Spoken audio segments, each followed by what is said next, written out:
Dabar naudosim Sote gelį Easy Leveling. Tai yra gelis specialiai sukurtas ir tinkantis net ir toms, kurios visiškai neturi įgūdžių dirbant su kietaisiais geliais. Ir dabar pademonstruosim, kaip lengvai galima priauginti nagą būtent šio gelio pagalba. Dabar mums įprastai pasiruošiam natūralią nago plokštelę. Naudojam klinserį, dehidratorių ir berūkštį gruntą. Kad gautume geresnį sukibimą, naudojam Sote Nails būtent bazę skirtą gelio produktams. Ji yra va štai tokia tiršta, ploną sluoksnį tepam ant natūralaus nago ir stingdinam lempoje. Kadangi printas labai įvairus, galim išsikirpti taip, kad tiktų kiekvienam nagui individualiai. Geliui naudosiu Sote gelio teptuką 6 numerio, man jis yra patogiausias. Ovalus gelio teptukas padeda labai gražiai prieiti prie odelių zonos.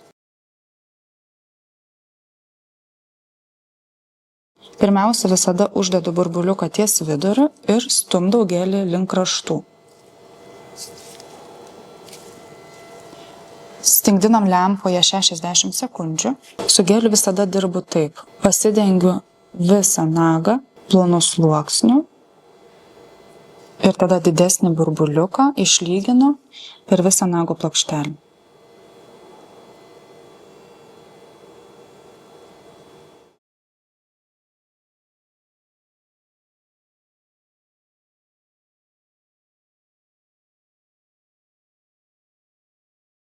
Štai toks vaizdas, kai nagas jau yra apdildžiuotas, dabar piešim prancūzą. Prancūzui piešti naudosiu Sote teptuką SN06 ir Sote baltą spalvą. Teptuko šerelius suvilgau spalvoj, plonai, kad nebūtų labai didelio pertekliaus, kad visas teptukas būtų pasidengęs dažais. Tada su šiek tiek didesniu burbuliuku pasižymiu nago galiuko centrą. Ir dabar iš išaugimo taškų brėžiu liniją į pasidarytos atkarpos vidurį. Jį nudažau dažais, tą patį atlieku su kita puse, nuo išaugimo taškų į pasidarytos atkarpos vidurį, tiesi linija, užsipildau dažais, kamputį apvalinu ir iškart suteikiu prancūzui storį.